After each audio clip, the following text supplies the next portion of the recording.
Xin chào các bạn, tôi tên là Nguyễn Thị Nghĩa, chuyên viên tư vấn nghiệp vụ ERP tại EVN ICT. Hôm nay tôi sẽ giới thiệu với các bạn bài 2, cách tìm kiếm và tạo mới đối tượng phải trả. Cách tìm kiếm và tạo mới đối tượng phải trả trên hệ thống gồm có 2 phần. Một là tìm kiếm đối tượng phải trả, 2 là tạo mới đối tượng phải trả. Để tìm kiếm một đối tượng phải trả trên hệ thống, các bạn đăng nhập vào hệ thống và tích vào chức năng Supplier. Nhấn Entry. Lập tức màn hình Supplier hiện ra. Lưu ý, nhà cung cấp là danh mục dùng chung trên toàn hệ thống, do đó muốn tạo mới một nhà cung cấp, trước tiên các bạn buộc phải tìm kiếm nhà cung cấp đó đã có mặt trên hệ thống hay chưa. Để tìm kiếm một nhà cung cấp, các bạn sẽ tìm kiếm như sau. Tại cửa sổ Supplier, điền thông tin cần thiết để truy vấn nhà cung cấp.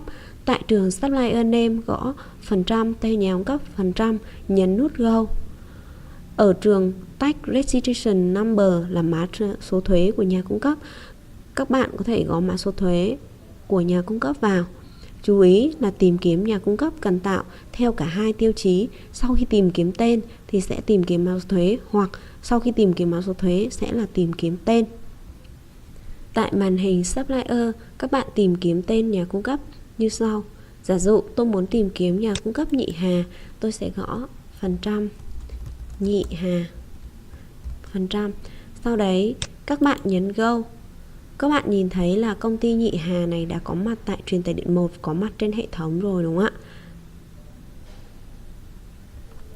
Hoặc sau khi tìm kiếm theo tên, các bạn có thể tìm kiếm theo mã số thuế. Các bạn tại trường Tax Registration Number, các bạn có mã số thuế vào. Giả dụ tôi có một mã số thuế như thế này, tôi nhấn nút Go.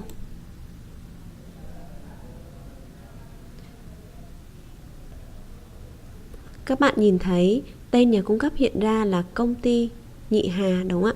Và Operating Unit nó có mặt tại công ty truyền tải điện 1 rồi, chứng tỏ là nhà cung cấp này đã có trên hệ thống và đã có mặt tại truyền tải điện 1 để mình thực hiện giao dịch ghi nhận phải trả rồi. Giả dụ tôi muốn tìm kiếm một nhà cung cấp khác là nhà cung cấp có tên là công ty trách nhiệm hữu hạn Long Định, tôi sẽ gõ như thế này. Tại trường Supplier Name là trường tên nhà cung cấp, tôi gõ % Long Định, %, nhấn nút Go. Các bạn thấy là kết quả tìm ra không có đúng không ạ? Giả dụ công ty trách nhiệm hữu hạn Long Định này nó có một mã số thuế như thế này, 1234599. Tôi nhấn nút Go xem mã số thuế này nó có trên hệ thống hay chưa, của nhà cung cấp Long Định nó có chưa.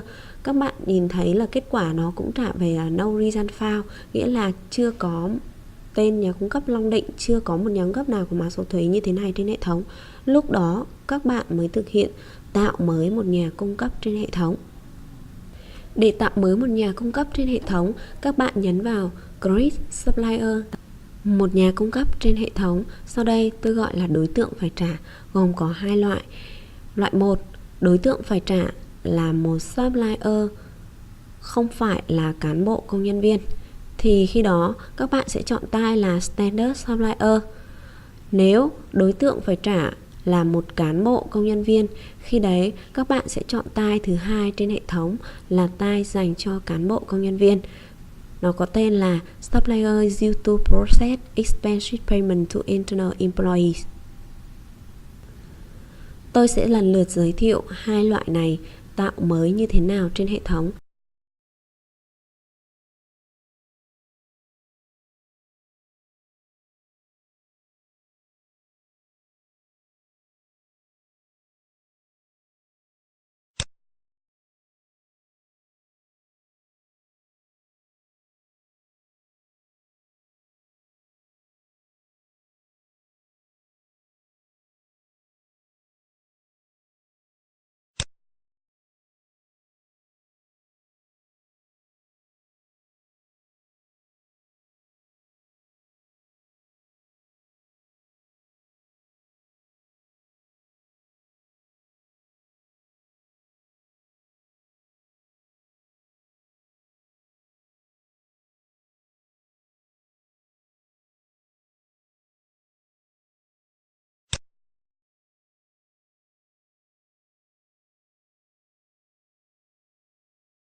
Như vậy là tôi vừa hướng dẫn các bạn việc tạo mới một nhà cung cấp trên hệ thống với đối tượng là công ty, ngân hàng hoặc cục thuế hoặc là đơn vị nội bộ được xem là một supplier.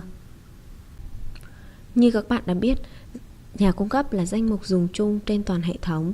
Vì thế, nếu đã có tên nhà cung cấp ở trên hệ thống nhưng các bạn kiểm tra nhà cung cấp đấy chưa có tại đơn vị mình, trong trường hợp đấy các bạn sẽ kéo tên nhà cung cấp đấy về để sử dụng chứ không tạo mới thêm nữa.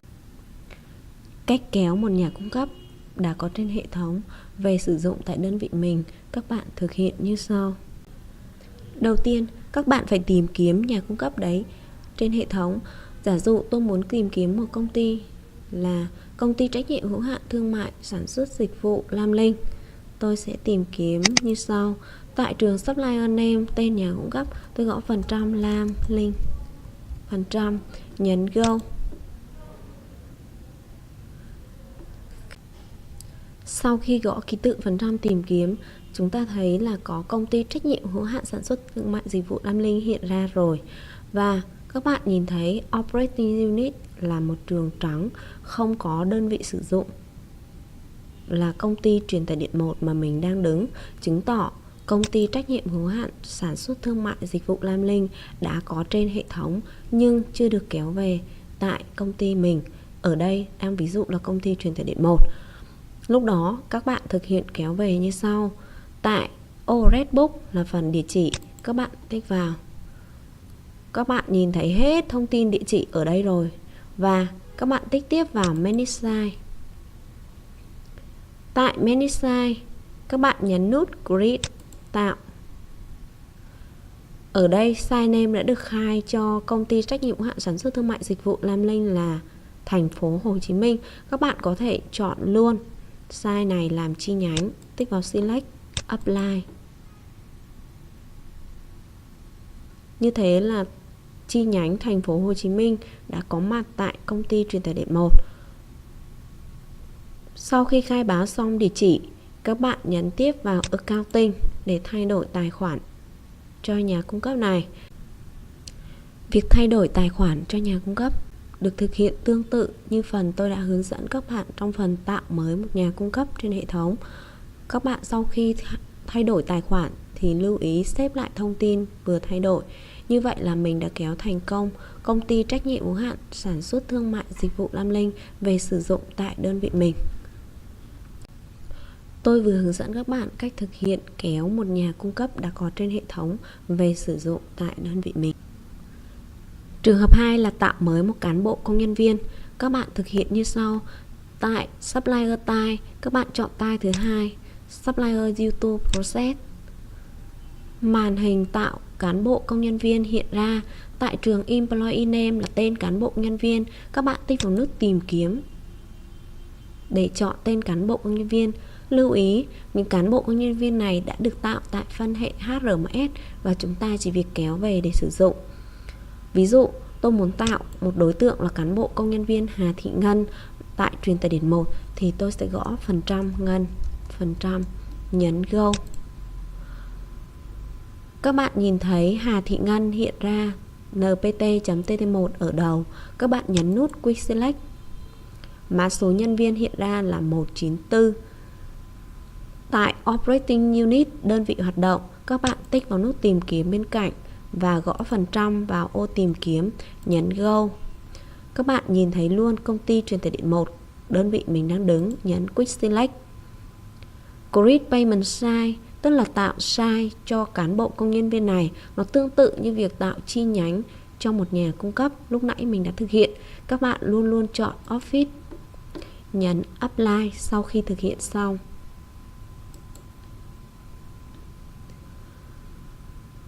Màn hình Supplier hiện ra đã có Hà Thị Ngân ở trên hệ thống. Supplier number là 13837. Các bạn nhìn thấy Operating Unit là công ty truyền tải điện 1. Site name Office, Hà Thị Ngân đã có mặt tại công ty truyền tải điện 1 và site name của nó là Office. Việc tiếp theo các bạn cần làm là thay đổi tài khoản của cán bộ công nhân viên Hà Thị Ngân. Các bạn tích vào Accounting. Tại tab Liability, Các bạn luôn luôn chọn Liability Account là tài khoản 1419 bằng cách tích vào nút tìm kiếm và tìm kiếm tài khoản đầu 141. Các bạn sẽ gõ 141%, nhấn Go.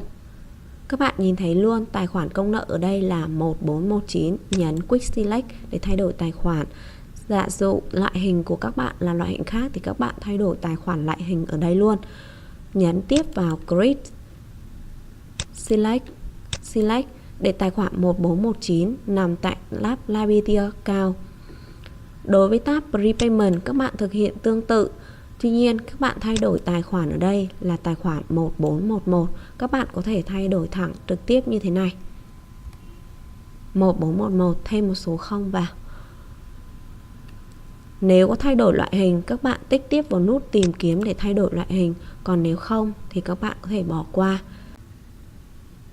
Sau khi thay đổi xong tài khoản công nợ và tài khoản tạm ứng ở hai tab Liability và Prepayment, các bạn thực hiện xếp lại thông tin vừa thay đổi. Khi có một cái xác nhận confirmation như thế này, chứng tỏ là tài khoản của các bạn đã được lưu đối với cán bộ công nhân viên này. Tôi vừa hướng dẫn xong việc tạo mới một cán bộ công nhân viên trên hệ thống. Trên đây, tôi vừa hướng dẫn với các bạn nội dung tìm kiếm và tạo mới đối tượng phải trả trên hệ thống. Cảm ơn các bạn đã quan tâm theo dõi.